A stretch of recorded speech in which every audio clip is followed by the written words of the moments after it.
Bernard Feringa. Welcome to Nobel Week in Stockholm. Okay, it's my pleasure. Thank you. All Nobel laureates are asked to bring a thing, an artifact, to donate to the Nobel Museum here in Stockholm. What did you bring? I bring wooden shoes and I bring a car. Could you show Could you show it for us? So these are wooden shoes. These are tiny, small wooden shoes. The kind of wooden shoes I was wearing when I was a boy. I grew up on a farm, and we were wearing these wooden shoes. Did you actually wear these shoes? Not this particular one, but exactly this kind of wooden shoes. Yes, yeah, absolutely. All year round? Oh, yeah, except when we went to school, because then we had, and when we went to school and church, because then we had shoes, normal shoes, but the wooden shoes we had all the time on the farm, yes, outside. And why did you bring That's a very good question, and that goes back to a very fundamental problem of molecules, the molecular world I'm working in. And you might not realize, but the essential molecules in your body, in the cells, like the proteins, the amino acids, the DNA, the sugars, they are all one-handedness, one chirality, left-handed or right-handed. And this unique symmetry property is essential for life. And in order for us, at the end, to build a nanomotor, a rotary motor, you have to rotate either clockwise or counterclockwise. If it has equal probability going forward or backward, you won't have a motor and it doesn't go anywhere. So the fundamental problem was how to control left over right. Now, coming back to the wooden shoes. When I was a small boy, you all know people make mistakes about left and right. When you go in the wrong shoe, you can easily make that mistake. But when, as a small boy, you make the mistake once to go with your foot in the wrong, with your right foot in the left wooden shoe, it hurts so much that you never make that mistake during the rest of your life, and you know for the rest of your life the distinction between left and right. So that was the beginning of your scientific career? That was more or less the beginning of the adventure, and I donate this to the Nobel Museum because it all comes down to distinguishing left and right, and then you can make a nanomotor. A nanomotor, because you're bringing something else too, a photo or I bought two other items. One is a photo, because this photo here is a photo of a replica of an electric car. And this is the world's first electric car that was ever built by a professor at the University of Groningen, Professor Sibander Strating, in 1835. 1835, he gave a demonstration with this electric car in the old medieval city of Groningen to demonstrate that with electricity you could drive a car. And I donate this replica to the museum. It will arrive tomorrow or the day after. Oh, you are donating the whole replica to the museum? Yes, it's about this size, and I donate it to the museum because it took 170 or so years before we could make a nano-scale molecular motor, a rotary motor. And I also brought that, and I also donated, and it's here. This is the nanomotor. Could I just ask you if that's in the little bottle there? Is it the same? No, this is the car, and that has it's a four-wheel drive. So it has four of these motors attached to a frame. And that made it possible that later we could build this nano car. Okay. So here are the motors, this powder. And in contrast to this car and this motor, these are 1 billion times 1 billion identical motors in here. Incredible. 1 billion times 1 billion identical motors, because they are molecular motors and they are only 1 nanometer in size, and 1 nanometer is 1 billionth of a meter. How, if you compare that with a piece of hair? So if you take your hair, one hair, and you take the cross section, you have 80,000 nanometers. So we could easily fit 80,000 cars next to each other in a line on the cross section. But those motors doesn't look very active. No, because they are in the solid state here. It's a powder. But when we bring them in solution, and then you put them in the light, they will start spinning. And so what we did is we built these motors, and normally what we do is we have a solution, we dissolve them like for instance in water or in another solvent, then we put a lamp and we can measure that they rotate. But in meanwhile, we also have put them on surfaces so that you have a kind of a propeller, like a windmill. So we built a nano windmill park, and all these 1 nanometer windmills all turn in one direction. And then later on we built a 4-wheel drive using 4 of these motors. Why do you build all these things with electrical motors? Yes, not because we wanted to build a car, but we wanted to show that you could move something, a single molecule over a surface at the nanoscale. So could we really prove that when you have a rotary motor, that you can move it forward? How is it moved forward? What's the fuel? Yeah, the fuel of this motor is light. And so it's a photochemically driven. The energy comes from the light. Like in your car, you need a fuel. Absolutely. If there's no fuel, no motion. So the fuel is from the light. So when you put a lamp, you can move it. And in the car, we use the tip of a scanning probe microscope to excite it. And this is a new types of microscopes that have been awarded with the Nobel Prize several years ago. And you can then see actually single molecules and single atoms, and you can excite those molecules. And this is how we then can move a single car over the surface.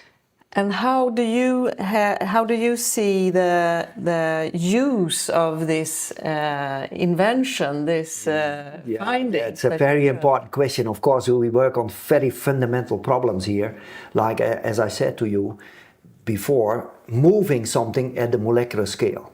Now, imagine in your body, in your cells, it's full of motors. The fact that you can move your arm, your muscles, there are millions of these nano motors, these biological motors. The fact that your cells can divide. The fact that you and me can look at each other and can see each other. There are these tiny switches and motors that make it possible. And so transport in the body, the energy production in your body, the ATPase. So there are huge number of motors, machinery that makes your living organism working. But we as chemists, we as scientists hardly know how to make things moving. We are extremely good in making a piece of plastic or a drug or a dye, material. Yeah. But you never see it moving unless you move it yourself. So the fact that we get we have now the possibility through this work and my colleagues and many others, that we can move things at the molecular scale, induce movement. It's like a small kid making her first steps. Yeah. And then somebody, many years later, runs the 100 meters within 10 seconds. Not me, but somebody can do it. So it's the start of a new era in chemistry. It's a totally new field, new era in chemistry. So you ask about potential applications. You have to think then, once you can move things, you have to think about tiny capsules that can open and close and deliver something like a drug. Or you think about materials that repair themselves. So you have a scratch in your car, light enters, it repairs itself. Do you think this can be used in transporting bigger things too, the way of thinking or the chemistry behind, or using the light? Of course you can think about storage of energy in this nano. Of course, one of these motors or one of these tiny things that can move cannot store much energy. But when you have billions and billions of them, you can maybe store energy and use it. You can make smart surfaces. Think of my windmills. You make this layer with windmills, and you can change the surface properties. And the surface adapts to this different environment. Just like your body can adapt, A scratch can repair itself. And when you see something with your eyes, your body reacts. It moves your arm or your muscles. And this is the kind of functions that you will see in the future. So smart materials, smart drugs. So what does it feel like being one of the inventors of this totally new chemical field? Yeah, it is fantastic. It was an adventure in the last 30, 40 years, of course, during my whole career. And sometimes you have to work extremely hard to make these discoveries, but sometimes you stumble on something and you find something which suddenly you realize, wow, this can be a molecular motor. What was it that in your case that you stumbled on something? Yeah, we were working on switches, to switch between 0 and 1s to do information storage. And then suddenly we realized that one of these switches was behaving a little bit strange. And when we figured out what was going on, we realized that we had half the turn of a rotary motion. And when you have half a turn, you can make a full turn. And this is how we developed it. And that's where the left and right This comes is, in. we had to make it rotating only left with clockwise or only right. Sorry, only right clockwise or only left counterclockwise. And that was the fundamental breakthrough for us. And then from there on, you know, we went to many other things and so. And, when you tell me it sounds very easy, it's either clockwise or counterclockwise, and you had to figure out how. But how much work was it to get there? The initial design was pretty difficult because you had to make either this form or this form exclusively, and we knew how to do that.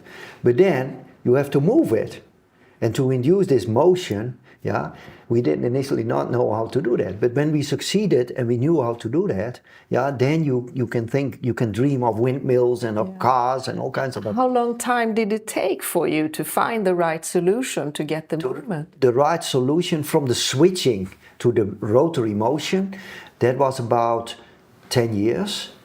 And then going to the windmills on the surface, nano windmill, it was another 6 years, I think, And then to the nano car, where we could really show that it moves forward, it was in total, from the start of the motor, it was 10 years, yes. It took 7 years to develop this nano car, because I announced it in the Netherlands when I got the Spinoza Award, which is an award in the Netherlands, and the Minister of Science and Education asked me, what are you going to do with this money?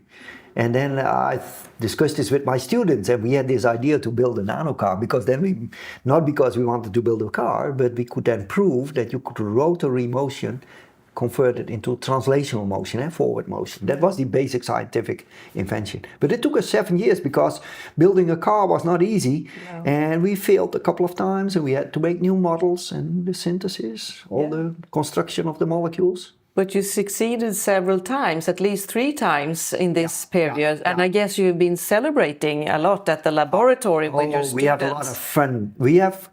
Science is exciting, but you walk into unknown territories. There's no way and nobody to guide you often. So you get lost.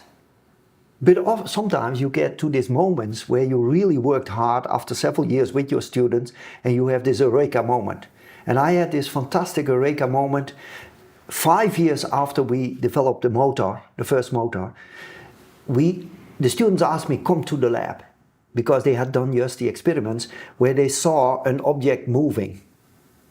And what did a lot. Yeah. And this was at the moment, I was extremely silent when I got the call from Stockholm. I was so in a shock, or so I didn't know what. You mean from the Nobel? Nobel, yes, in October. But then I didn't know what to say. But there was one moment that I recall in 2004, I think it was, that I was also in a shock and I didn't know what to say. And that was the first time that my students asked me into the lab and said, look, we will do the experiment again. And I saw an object moving, rotating, spinning, clockwise only, clockwise rotating. And I couldn't say anything for 5 minutes. Did your heart beat? Yes, my heart was beating. And I was looking at some object with a naked eye and our motor that I didn't see because it was nano. But I saw a micro object spinning clockwise. And when you, after 5 minutes, was able to speak again, what did you say?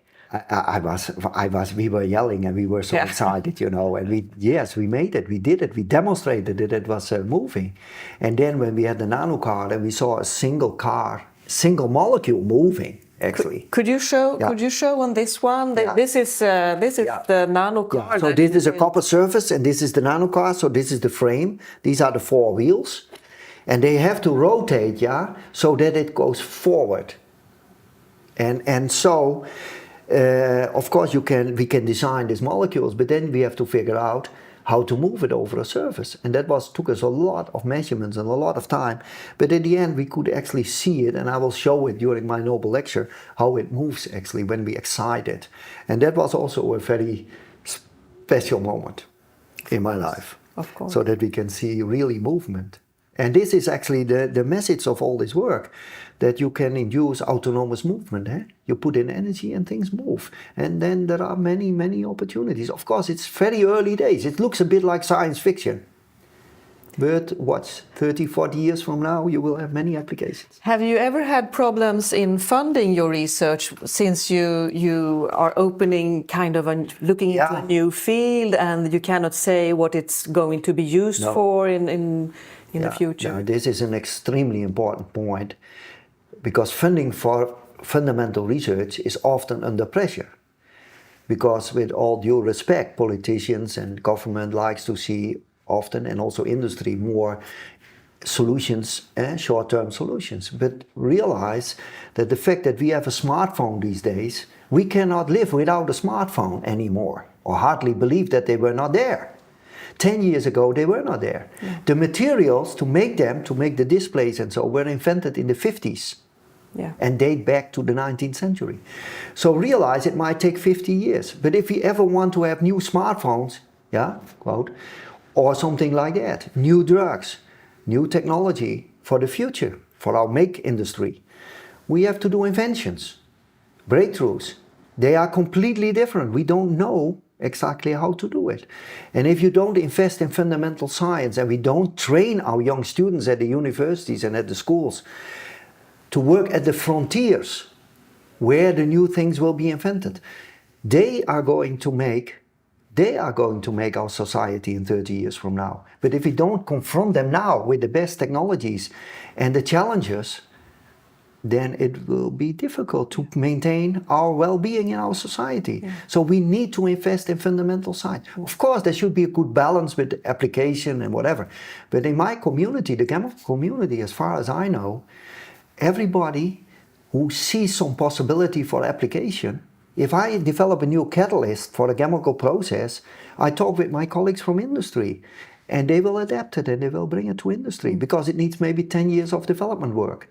So yes, invest in fundamental research. And now I'm a little bit worried because in some countries, including Holland, and I hear in Sweden also, that there is some worries about sufficient investment in basic science, which will give us these opportunities for 20, 30 years from now. So that's an important message. I think I cannot emphasize that enough, how important it is. Believe in the future and believe in your young people that will make those inventions and invest in them. Yeah. And coming back to yourself, what brought you to science? Yeah, that's a very nice question. I grew up on a farm, and I showed you already the wooden shoes that I was wearing when I was on a farm. And when I was a kid, I think I wanted to become a farmer, because I grew up with my parents and especially my father. We had always discussions about how is it possible that from such a tiny seed a beautiful plant grows, and about all the phenomena around you and so. So I was always very eager to learn and to try to understand. And this was, I think, very much stimulated in high school. I had an excellent chemistry teacher and physics teacher, and so it was stimulated a lot, and I was typically a natural science boy, I think, chemistry, physics, mathematics.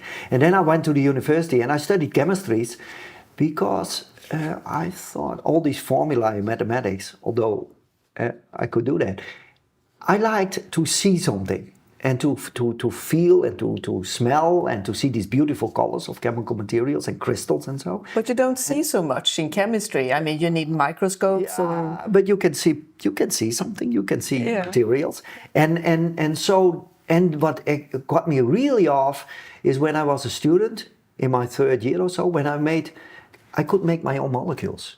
Molecules that never existed before. And I remember my professor, who was an American, Professor Winberg, he said to me, I think you made a molecule that nobody else in the world has ever made. What molecule was that? That was a biaryl compound, It had also to do with left and right-handed molecules. So actually already little bit at the basis of this. And it gave me such a kick that you could make something like an artist, a piece of music or a painting that nobody had made before. And that nobody in the world apparently had made before. And so I became a synthetic chemist, building molecules, making new molecules, designing my own molecular world. And this is what I did so far. And it's a lot of fun. Yeah, have you always been in the academic world? No, I did my PhD at the University of Groningen. And then I worked 6.5 years at Shell, the oil company, in petrochemicals and catalysis, mainly industrial catalysis. and in biochemistry, because I was also in the Shell Biosciences lab in the UK. But then I decided to go back to university. And the main reason was that I wanted to do inventions of myself, to work on, say, really new things that nobody has thought about, and to work with students. I love to work with students, and I love also teaching. So I like the university atmosphere, the academic environment, to build my own research programs and to work with students and to teach them. Yes. Yeah, and build your own research team. And build my own research team, which I did over the years, and people from all over the world. I mean, now I think this summer, I think there were people from 14 different countries coming from China to America, and it's really wonderful. It's a great privilege. I consider it a great privilege to work every day with the bright young girls and boys of our country or of this world, because they come from all over the world. Is that important that they come from different cultures and backgrounds? It is fantastic. Why? They bring all these different ideas and perspectives, and all these young people are excited about, about thinking, hey, what could be possible? What could we do in the future? And it's great to be a mentor of such a team and to work with them intensely every day. And as I said before, sometimes we stumble on crazy things we have never thought of. But also it's also the social effect, that you bring people from different backgrounds together and you work together every day. We have emotional moments when things fail, but also when we have these beautiful moments that I was talking before, and then we go to the pub and have a nice drink. Yeah. And so we enjoy. Is there anything that you do on the lab that is kind of annoying for your team, or that they laugh about you? Maybe when I'm in the lab trying to do an experiment myself, because I don't do that anymore. I did that, of course, in the past, but now they say, let us do the experiments because it's more safe, and at least it will be positive. So you wouldn't succeed in your achievements without your team? Of course, I mean, we work as a team, and I have people with chemists, and I have people from the bio area, and people from physics backgrounds, and we come together. And of course, we cooperate with a lot of other people as well, because we don't have all the techniques in our laboratory, so we have to cooperate with people around the world. And that is great. And that's the beauty of science, that you can go to China or America or whatever country, and you can talk, because your language is the language of science. Our language is the language of chemistry, the molecules.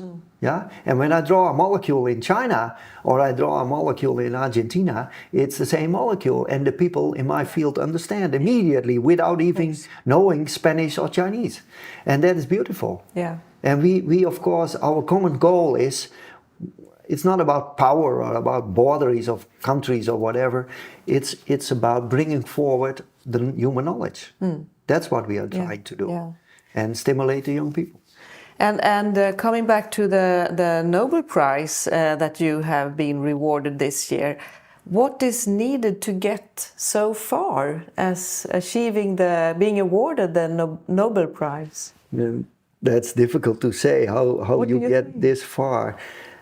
I think trying to do things that people have not tried before, be a bit different and daring. I would say to the young people, try something, be a little bit original and creative. Don't follow all the common pathways. Work also hard, because it's a lot of hard work over many years. Be persistent, and then you might get somewhere. We just discovered something that we have been working on for 20 years, and we just did it 3 years ago. Have you ever had moments when you thought that you just give it up, do something else? I never had moments where I thought I give it up, but sometimes, the frustrations can be high, of course, when you work for a couple of years and it doesn't work out, because we simply are not smart enough. Nature is so smart. Yeah. that they had solutions that we didn't find, and so your design might be wrong, or you have to find a new way to circumvent some of the problems, inventing new chemistry, inventing new science. That's what we had to do quite a few times. Yeah, and of course you have to fight for grants to get money because research, experimental research like we do it, is very expensive, and to maintain a large group in a big laboratory for 30 years takes a lot of effort to get the money and so. And then you have nice publications, and sometimes the referees don't like it and say go back to the lab and work another 6 months, and so this is all part of the life. This is all part of the life of a chemist. Yeah. But then the next day you teach, and then the first year student asks you a brilliant question that you have never thought of, then you are happy again. I understand that you need a lot of inspiration to go further to, and I wonder what else in life than science is important for you? What do you exactly mean? What else in life? Oh, what else in life? Yes. Yeah, what else in life? Yes, is of course. important for you? My wife Betty always says, being a scientist is a way of living, and I think she has it right. So you are a musician, you are an artist, or you are a scientist or a writer. You are not a scientist during. You cannot say during the weekend I'm not a scientist anymore. So it is a way of living. But I have, although I have not enough time, I have also hobbies, and so as I grew up on a farm, I have a big garden, and I like to grow my own vegetables and to work outside and a bit in the woods or in the garden or whatever. That's also, that I do that in the weekends if I have time, just to clear up my mind and to get new ideas. It helps a lot actually, when you physically do something. Yeah. And I like sports. I bike every day to the lab, 14 kilometers one way. So that's a nice exercise. And I skate, I do ice skating. Mm-hmm. So I like that a lot. All these things are important for you. Yeah, but I have, as a scientist. Yes, and of course I have a family. We have 3 daughters. We enjoy hiking, and we have our family life, and so means a lot to me. And I'm from a large family, so I have 9 brothers and sisters, and my wife was also from a family of 9. So we have a huge family, and I enjoy very much that we have a very tight family, and we come together, and we have friends. This is for me very important. Yeah. But I would like to have more time for these things, but you cannot do everything. I like history a lot, but not enough time to read. Right. But it's really wonderful, yes. Yeah. But if there's really ice outside when it's freezing, then in the afternoon you won't find me in the lab. I'm out skating. Really? That's what. Yeah. So lucky there's not ice all the winter in the Netherlands. No, that would not be good for my science, because then I would be out of the lab too often. Okay. Thank you so much for the interview. It's been a pleasure. It's my pleasure. Thank you. Thank you.